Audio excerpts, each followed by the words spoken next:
还不清楚。走，去看看。 Halo Sobat Samakanang, gimana kabarnya? Semoga kalian baik-baik saja ya. Seperti biasa, pada video kali ini kita akan membahas preview cerita Donghua BTTH episode kedua 130, yang dimana pada episode sebelumnya, di kedalaman magma yang tak tersentuh cahaya selama 10.000 tahun, akhirnya Xiaoyan menemukan gerbang yang selama ini hanya hidup dalam legenda Rumah Dewa Kuno. Namun demikian, di balik pintu batu raksasa itu, ternyata tersembunyi sesuatu yang jauh lebih mengerikan dari sekadar harta Doudi.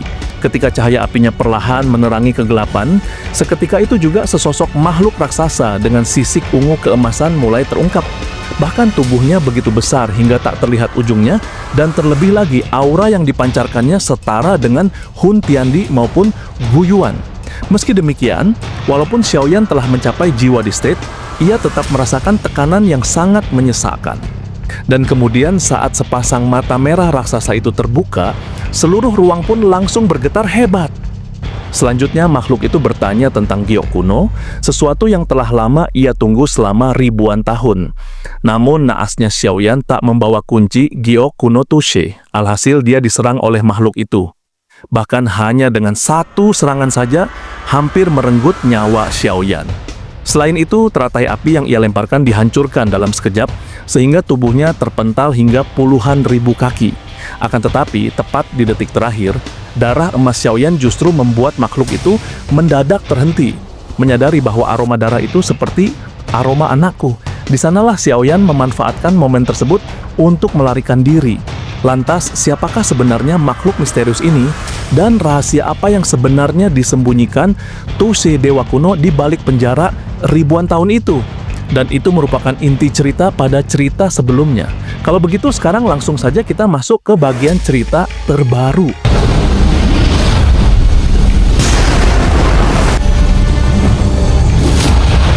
Suara ledakan magma yang sangat dahsyat tiba-tiba memecah kesunyian di terowongan bawah menara pemurnian Qi, disusul oleh munculnya sosok Xiaoyan yang keluar dengan napas terengah-engah dan kondisi pakaian yang cukup berantakan.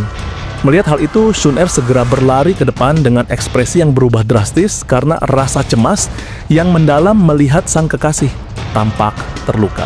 Xiaoyan segera menyeka sisa darah di sudut mulutnya dan mengatakan bahwa ia baik-baik saja meskipun tatapannya tetap tertuju pada terowongan magma dengan keseriusan yang mencekam. Ia mengakui dengan nada berat bahwa ada keberadaan yang sangat menakutkan dan tak terbayangkan di dasar magma yang hampir saja mengakhiri hidupnya jika ia tidak bertindak cepat. Mendengar pengakuan jujur tersebut, Su Qian dan Mang Tianqi terperangah karena mereka sangat memahami betapa kuatnya level Xiaoyan saat ini, namun kenyataannya ia tetap bisa dibuat babak belur. Tak lama setelah itu, Xiaoyan segera memberikan instruksi tegas kepada Mang Tianqi agar secepat mungkin menghubungi Gu Yuan dan para petinggi aliansi guna mengonfirmasi bahwa rahasia mengenai rumah Dewa Kuno memang benar-benar tersembunyi di bawah akademi mereka.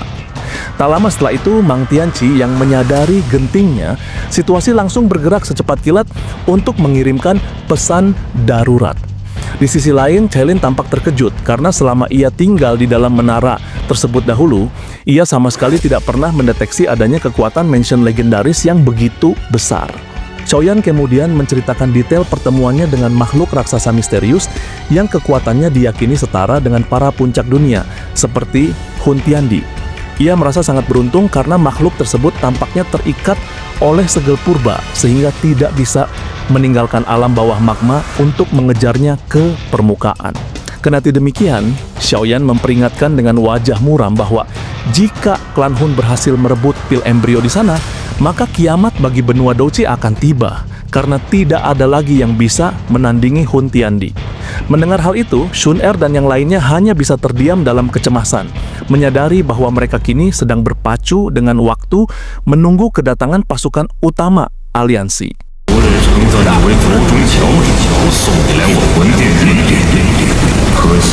Sementara itu, di aula utama klan Hun yang gelap, Hun Tiandi duduk dengan tatapan mata menyipit saat menerima laporan bahwa misi awal di wilayah Black Corner telah hancur berantakan. Meskipun bawahannya mencoba berdalih bahwa kehadiran Xiaoyan hanyalah sebuah kebetulan karena ia adalah mantan murid akademi, Nihility Devouring Flame yang berada di sampingnya mendengus penuh kebencian. Ia mengatakan bahwa Xiaoyan terlalu licik untuk sekadar kebetulan dan menuduh bahwa rencana rahasia mereka telah bocor ke pihak lawan. Mendengar perdebatan itu, Hun Tiandi memutuskan untuk tidak membuang waktu lebih lama lagi. Ia memerintahkan mobilisasi seluruh pasukan besar melalui lubang cacing rahasia dan mengatakan bahwa dirinya sendiri yang akan turun tangan menahan Gu Yuan agar rencana besar ini tidak terganggu oleh campur tangan pihak luar.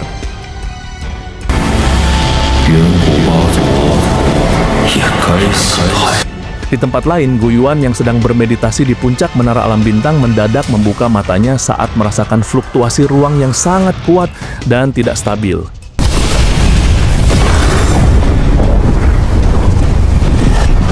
Tak lama setelah itu, sosok Hun Tiandi muncul secara tiba-tiba di hadapannya dengan gaya yang tenang, namun mengintimidasi. Hun Tiandi mencoba melakukan negosiasi licik dengan menawarkan kerjasama untuk mencapai kelas Dodi bersama-sama, demi mengungkap misteri hilangnya para ahli masa lalu.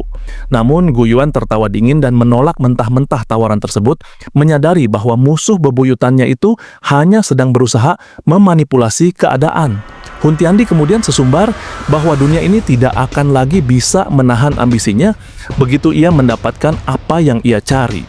Melihat ketenangan musuhnya, Gu Yuan segera menyadari bahwa kehadiran Hun Tiandi di hadapannya hanyalah sebuah taktik untuk mengulur waktu agar ia tidak bisa memberikan bantuan ke wilayah Black Corner. Ia kemudian dengan cerdas menebak bahwa rumah dewa kuno memang berada di wilayah akademi tersebut. Mendengar tebakan tepat itu, senyuman di wajah Hun Tiandi sempat menegang sesaat sebelum akhirnya ia mengakui bahwa rencana mereka telah terendus sepenuhnya.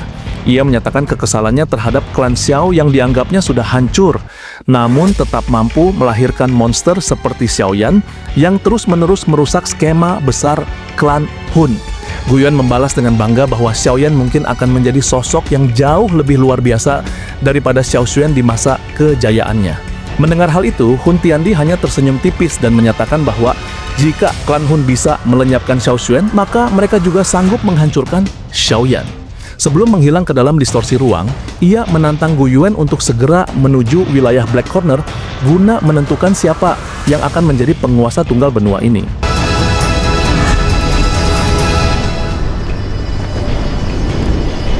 Tak lama setelah itu, Gu Yuan segera kembali ke ruang pertemuan aliansi dan memerintahkan seluruh kekuatan militer mereka untuk segera berangkat menuju wilayah Black Corner demi menghentikan langkah klan Hun sebelum gerbang rumah dewa kuno benar-benar terbuka.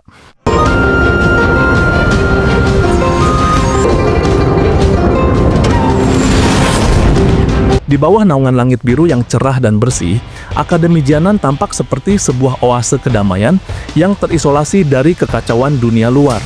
Sementara itu, ribuan siswa masih sibuk dengan aktivitas harian mereka, berjalan di antara pepohonan rimbun sambil membicarakan berbagai hal, termasuk kekaguman mereka yang tak ada habisnya pada sosok senior legendaris yang baru saja muncul. Di sisi lain, Xiaoyan sedang berbaring santai di dahan pohon yang sangat tinggi, membiarkan tubuhnya diayunkan angin sepoi-sepoi yang membawa aroma tanah dan dedaunan. Sambil mengunyah sebatang rumput pahit yang meninggalkan rasa getir, di lidahnya ia menatap awan yang berarak pelan, seakan-akan merenungi betapa jauhnya ia telah melangkah sejak pertama kali menginjakkan kaki di tanah akademi ini sebagai pemuda yang penuh ambisi namun belum memiliki apapun. Tak lama kemudian Xiao Yu muncul dan mendarat dengan anggun di dahan yang sama, sehingga menyebabkan daun-daun kecil berguguran. Melihat kehadiran instruktur cantik tersebut, Xiaoyan justru sempat melontarkan godaan nakal mengenai kaki panjang saudaranya yang seksi dan legendaris, yang seketika membuat wajah Xiao Yu memerah padam karena malu sekaligus kesal. Akan tetapi, di balik kemarahan kecilnya, Xiao Yu tetap menatap wajah Xiaoyan dengan penuh kekaguman yang tersembunyi, karena ia menyadari bahwa ketajaman pemuda itu kini telah berpadu dengan kematangan seorang pemimpin besar yang sangat mempesona. Selanjutnya, Xiaoyan pun mengakui bahwa momen ketenangan seperti ini sangat sulit ia dapatkan selama bertahun-tahun karena beban berat untuk melindungi seluruh klannya dari ancaman klan Hun yang terus menghimpit tanpa ampun. Oleh sebab itu, ia merasa seolah-olah selama ini ada gunung raksasa yang menekan pundaknya dan baru kali inilah ia bisa sedikit menghela napas. Melihat Xiaoyan yang mulai memejamkan mata untuk meresapi kesunyian, Xiaoyu kemudian duduk di sampingnya dengan posisi elegan dan mulai bercerita tentang perkembangan terbaru klan Xiao di Kekaisaran Jiama. Ia mengatakan bahwa saat ini Xiaoyan telah dianggap sebagai dewa pelindung yang tak tersentuh oleh siapapun. Bahkan apabila ada orang luar yang berani menghina nama Xiaoyan sedikit saja, anggota klan dari berbagai generasi akan rela mempertaruhkan nyawa untuk menyerbu sekte orang tersebut demi membelanya. Mendengar hal itu, Xiaoyan pun tertawa getir seraya teringat masa kecilnya ketika hampir seluruh klan justru mencibirnya sebagai sampah tak berguna yang memalukan keluarga. Selain itu, Xiaoyu juga menceritakan betapa para sesepuh klan sering dibuat bingung karena setiap kali diadakan pemilihan kepala klan, seluruh surat suara selalu berakhir dengan nama Xiaoyan secara mutlak meskipun yang bersangkutan tidak pernah berada di tempat. Kendati demikian, walaupun ia sedang mendengarkan cerita yang hangat, kelelahan fisik dan mental yang luar biasa akibat peperangan panjang tetap membuat Xiaoyan perlahan-lahan jatuh tertidur dalam posisi duduk. Melihat pemandangan langka di mana pria paling kuat di benua itu tampak begitu rapuh, Xiaoyu pun merasa sangat kasihan dan dengan sangat hati-hati meletakkan kepala Xiaoyan di atas pangkuannya yang lembut agar pemuda itu bisa beristirahat sejenak dari keletihannya. Sambil berbisik pelan dan menatap wajah tenang Xiaoyan, ia mengatakan bahwa ia tahu betapa besarnya pengorbanan yang telah Xiaoyan lakukan sendirian selama ini demi keamanan mereka semua.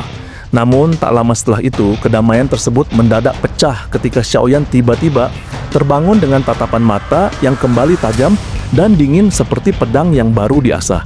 Ia pun menyatakan dengan nada datar, namun penuh kewaspadaan bahwa aura musuh yang masif telah terdeteksi di cakrawala jauh sehingga menandakan bahwa waktu untuk beristirahat telah benar-benar habis. Melihat situasi yang berubah menjadi tegang hanya dalam hitungan detik, Xiaoyan segera menginstruksikan Xiaoyu untuk turun dan memimpin pengumpulan seluruh siswa guna menjauhkan mereka dari area yang akan menjadi pusat pertempuran kolosal. Sebelum mereka berpisah, ia sempat mengucapkan terima kasih dengan tulus sambil menyebut Xiaoyu sebagai kakak perempuan. Sehingga panggilan itu membuat Xiaoyu terdiam dengan perasaan campur aduk antara bahagia, bangga, dan haru saat melihat sosok yang ia anggap adiknya itu kini bersiap menghadapi maut demi dunia. Pada saat yang bersamaan, Xun Er dan Cailin pun segera muncul di samping Xiaoyan dengan aura Dousheng yang sangat kuat dan menekan. Menyadari bahwa ini mungkin adalah perang terakhir yang akan menentukan masa depan mereka, Xiaoyan kemudian menarik kedua wanita yang paling dicintainya itu ke dalam satu pelukan hangat dan berjanji akan mengadakan pernikahan yang paling megah di seluruh benua Douqi jika mereka berhasil selamat dari bencana ini.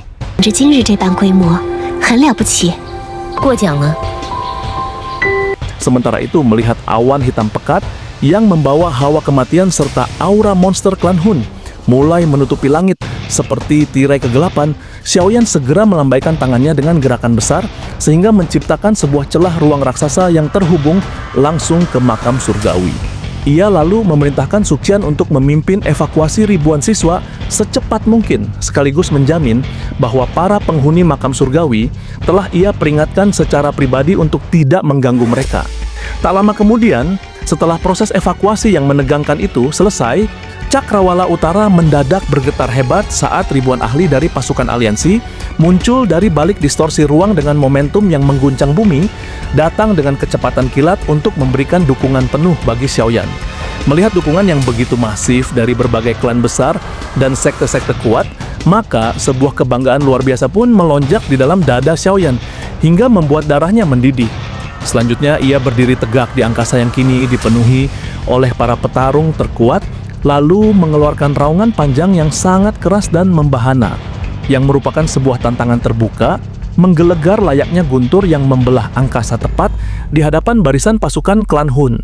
Dengan suara yang menggetarkan jiwa siapapun yang mendengarnya, Xiaoyan pun secara langsung menantang klan Hun untuk segera memulai pertempuran dan menyatakan bahwa ia akan bertarung habis-habisan sampai musuh-musuhnya benar-benar merasakan kehancuran yang nyata dan tak tersisa.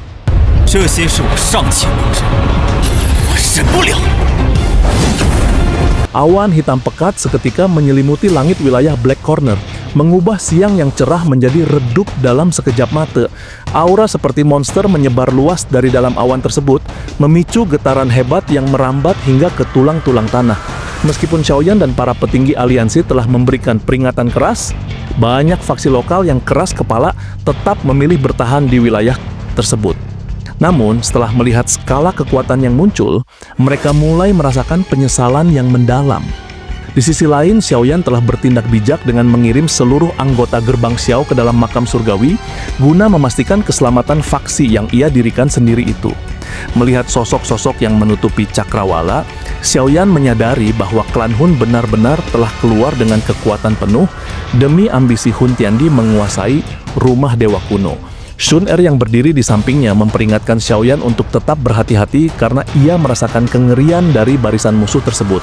Tak lama setelah itu, puluhan sosok pemimpin klan Hun muncul di tengah awan hitam, dipimpin langsung oleh Hun Tiandi, yang diikuti oleh Nihility Devouring Flame serta 4 tetua abadi yang auranya telah pulih sepenuhnya.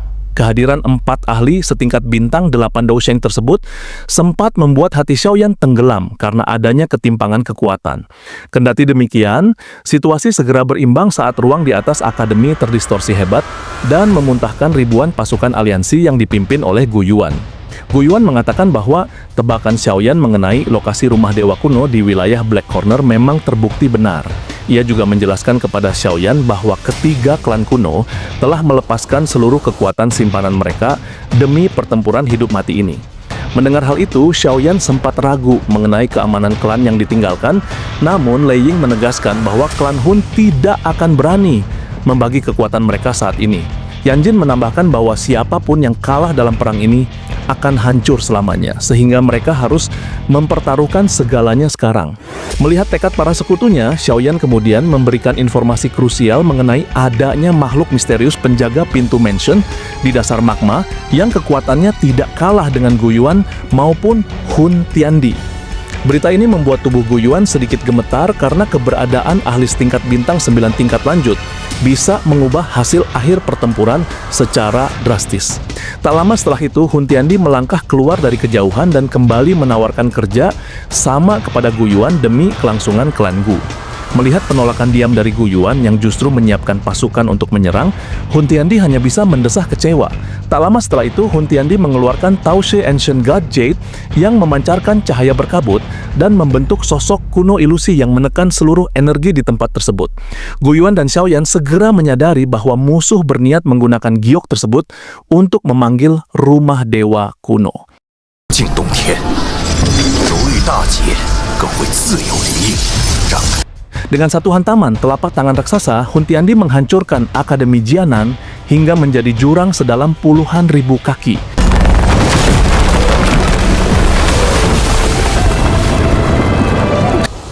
Akibatnya, magma panas menyembur keluar dengan hebat dari bawah tanah, mengubah seluruh wilayah tersebut menjadi lautan api merah yang membara dalam sekejap. 狠人传承，举世皆敌。诸位，我们合力诛杀此贼。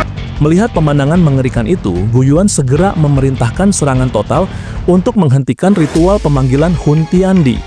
Ribuan pilar Douqi ditembakkan dari pasukan aliansi yang kemudian dibalas oleh pasukan klan Hun dengan formasi jaring rantai hitam yang sangat besar. Di tengah kekacauan tersebut,